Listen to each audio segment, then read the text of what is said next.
रज़ा के कलम में है कुछ धार ऐसी, चले दुश्मनों पर वो तलवार दे।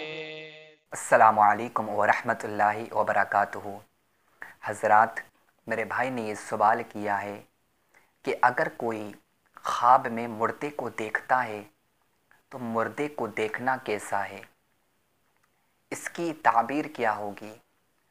तो आज मैं आपको बताता हूँ कि अगर कोई ख्वाब में मुर्दे को देखता है तो ख्वाब में मुर्दे को देखना, ड्रीम में मुर्दे को देखना कैसा है। मेरे आका के दीवानों, अगर आपने ख्वाब में इस हालत में मुर्दे को देखा है कि वो उम्दा लिबास पहना हुआ है, अच्छा लिबास पहना हुआ है, तो ये बहुत ही ज़्यादा खुशी की बात है। इसका मतलब ये है कि जिसका इंतकाल हुआ था वह बहुत ही ज़्यादा अच्छे से है, बहुत ही ज़्यादा मज़े में है, बहुत ही ये खुशी की बात है। अगर मरने वाला अच्छा लिबास पहना हुआ है और आपने उससे मुलाकात की है और आपकी मुलाकात बहुत ही ज़्यादा अच्छी हुई है, तो ये बहुत ही ज़्यादा खुशी की बात है। दूसरी चीज़ ये है कि अगर आपने मुर्दे को इस हालत में देखा कि मुर्दा बहुत ही ज़्यादा रो रहा था या वो आपसे गुजारिश कर रहा था कि आप मेरी मदद करो, आप मेरी हेल्प करो, मैं बहुत ही ज़्यादा मुसीबत में मुब्तला हूँ, मैं बहुत ही ज़्यादा परेशानी में मुब्तला हूँ, मैं बहुत ही ज़्यादा प्रॉब्लम में मुब्तला हूँ, आप मेरी मदद करो, आप मेरी हेल्प करो। तो इसका मतलब यह है कि मुर्दे पर अज़ाब हो रहा है। तो अब आपको क्या करना चाहिए। मरने वाला अगर आपका कोई रिश्तेदार है, आपका चाहने वाला है, आपका दोस्त है, जिससे आप प्यार करते थे, या आपकी माँ का इंतकाल हुआ है या आपके बाप का इंतकाल हुआ है, अगर आपने इस तरह से देखा है जो सूरत मैंने बताई है आपको, तो आप उसके लिए ईसाले सवाब करें, ज़्यादा से ज़्यादा उसके लिए ईसाले सवाब करें, उसकी कब्र पर जाकर कुरान पाक की तिलावत करें और आप उसके लिए ज़्यादा से ज़्यादा ईसाले सवाब करें। अल्लाह रब्बुल इज़्ज़त की बारगाह में दुआ करें कि अल्लाह ताला उसके गुनाहों को मुआफ़ फरमा दे, अल्लाह ताला उसके गुनाहों को बख्श दे। और अगर आपने मुर्दे को इस हालत में देखा है कि वो आपका पीछा कर रहा है, वो आपको नुकसान पहुंचा रहा है,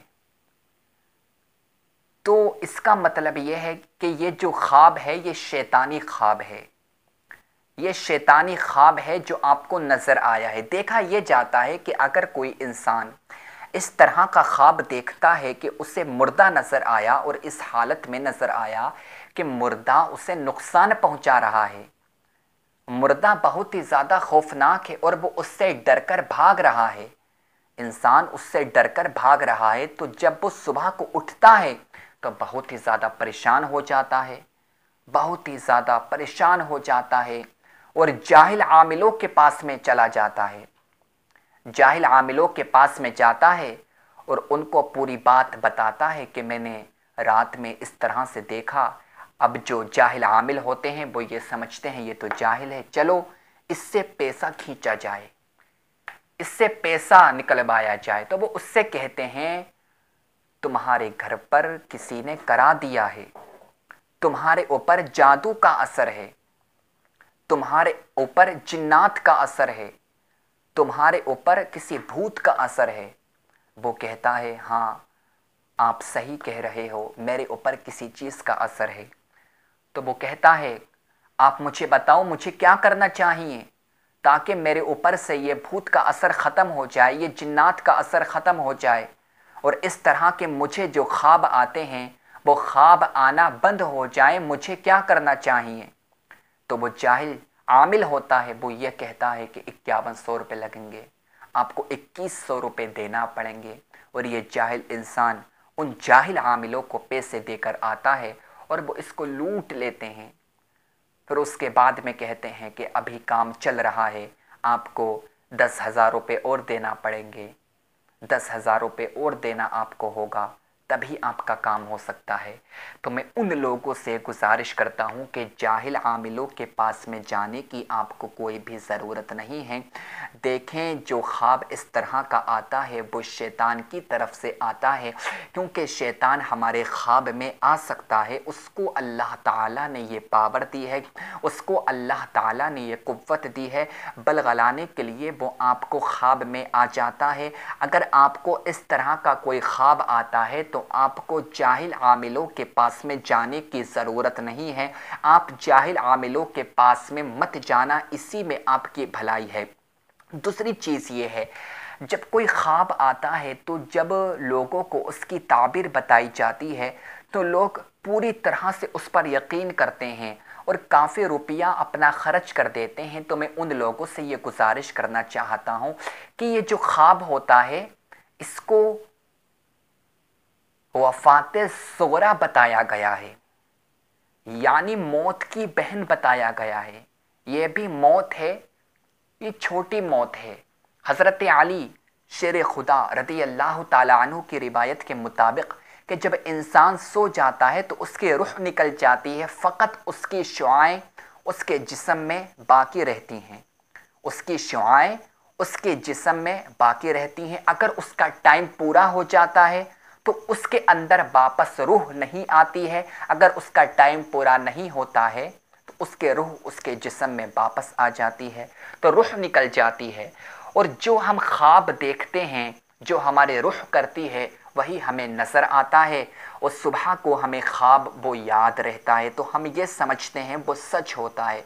देखें, वो सिर्फ नबी होते हैं जिनका ख्वाब कभी झूठा नहीं होता, जिनका ख्वाब हालत बेदारी का हुक्म रखता है, वो फ़कत अम्बिया की ज़ात है।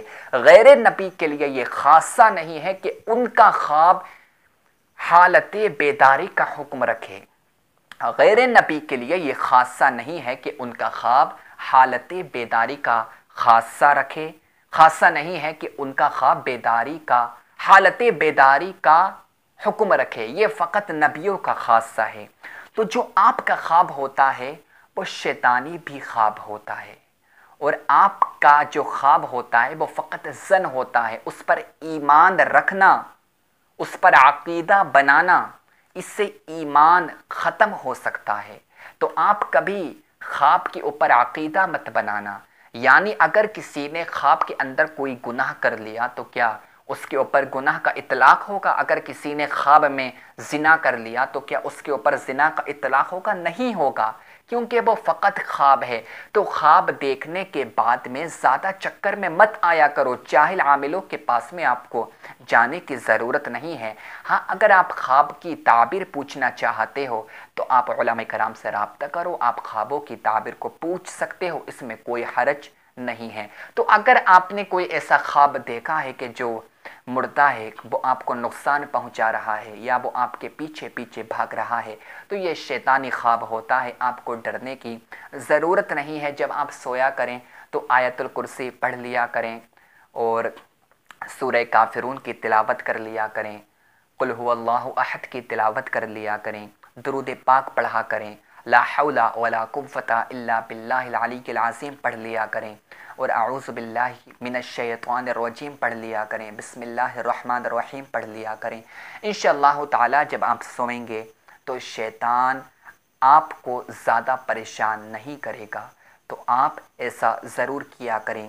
मैं अल्लाह रब्बुल इज़्ज़त की बारगाह में दुआ करता हूँ कि अल्लाह ताला सबको हिदायत अता फ़रमाए और सबको जो मैंने बताया है उस पर अमल करने की तौफ़ीक़ अता फ़रमाए।